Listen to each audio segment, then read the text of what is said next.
Kota Kudus awalnya bernama Kota Tajuk. Tajuk merupakan bentuk arsitektur tradisional yang dijadikan tempat persembahyangan umat Hindu. Setelah masuknya pengaruh Islam, Kudus menjadi pusat penyebaran Islam abad pertengahan yang berpengaruh di Pulau Jawa.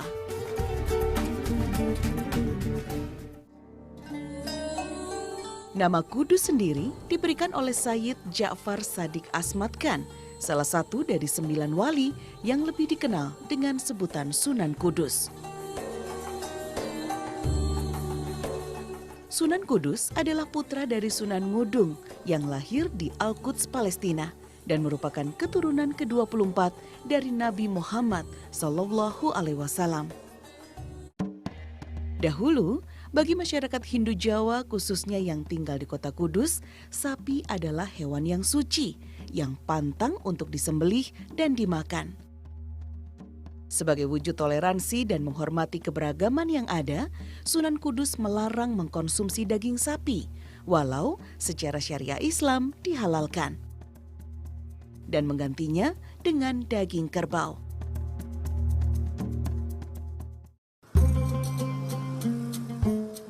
Wujud alkulturasi budaya yang juga diwariskan Sunan Kudus dalam bidang arsitektur adalah Masjid Kudus yang disebut juga Masjid Al-Aqsa.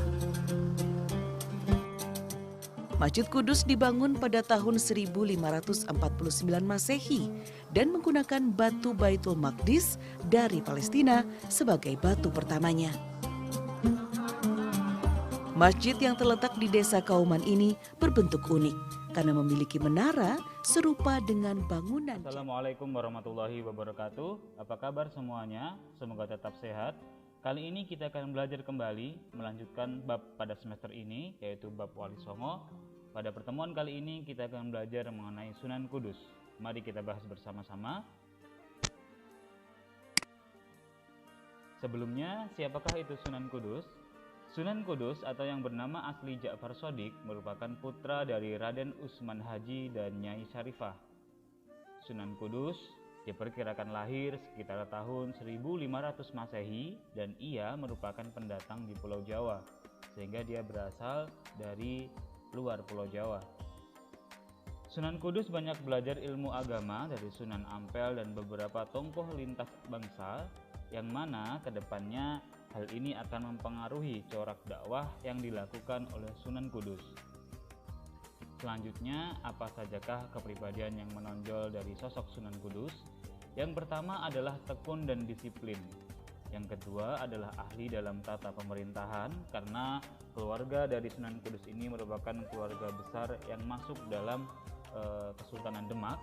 Selanjutnya adalah memiliki etos atau semangat yang kuat dalam hal pengembangan agama Islam dan lain sebagainya. Selanjutnya, apa saja peran dalam berdakwah yang menonjol dari Sunan Kudus? Yang pertama adalah berdakwah dengan jalur seni musik, dengan tembang dan lain sebagainya, karena pendekatan ini lebih efektif dilakukan kepada masyarakat.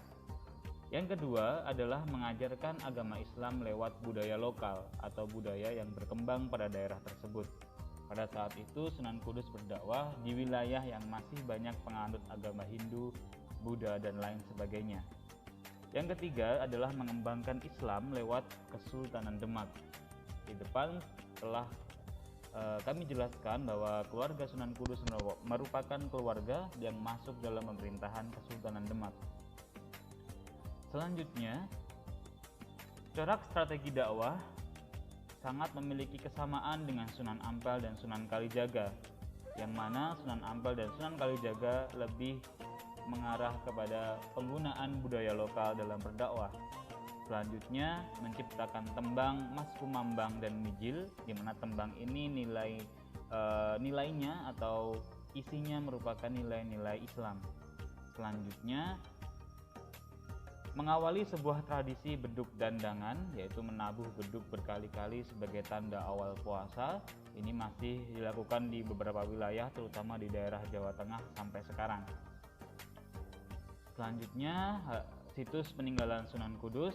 Kalian nanti bisa cek langsung ke lokasinya, yaitu di Kudus. Ini adalah gambar dari gapura dan menara Masjid Kudus yang bentuk akulturasinya sangat bisa kita lihat, yaitu akulturasi arsitektur Islam dan budaya lokal, di mana ada gerbang, menara, dan lain sebagainya. Selanjutnya bisa kita lihat juga dari relief. Relief itu adalah corak dan filosofi pada tempat wudhu Masjid Kudus, merupakan perpaduan nilai budaya lokal dan ajaran Islam. Dari gambar ini bisa kita lihat bahwa Sunan Kudus sangat menghormati budaya lokal yang berkembang saat itu. Selanjutnya, sikap positif apa saja dalam berdakwah yang dilakukan oleh Sunan Kudus yang bisa kita terapkan sampai dengan hari ini? Yang pertama adalah sikap toleransi yang tinggi bagi penduduk lokal. Kita bisa lihat dengan cara Sunan Kudus mengakulturasi arsitektur dan lain sebagainya, itu adalah bentuk toleransi. Yang kedua adalah sikap berani dalam menjalankan amanah dakwah. Yang ketiga adalah kreatif dalam menentukan strategi dakwah. Ketiga hal ini merupakan hal-hal yang bisa kita terapkan sampai dengan hari ini, dimanapun kita berada, baik di lingkungan sekolah, di rumah, dan sebagainya. Baik anak-anak, demikian penjelasan mengenai Sunan Kudus. Kita akan lanjutkan pada pertemuan berikutnya dengan penjelasan Sunan Gunung Jati. Demikian saya akhiri. Wassalamualaikum warahmatullahi wabarakatuh.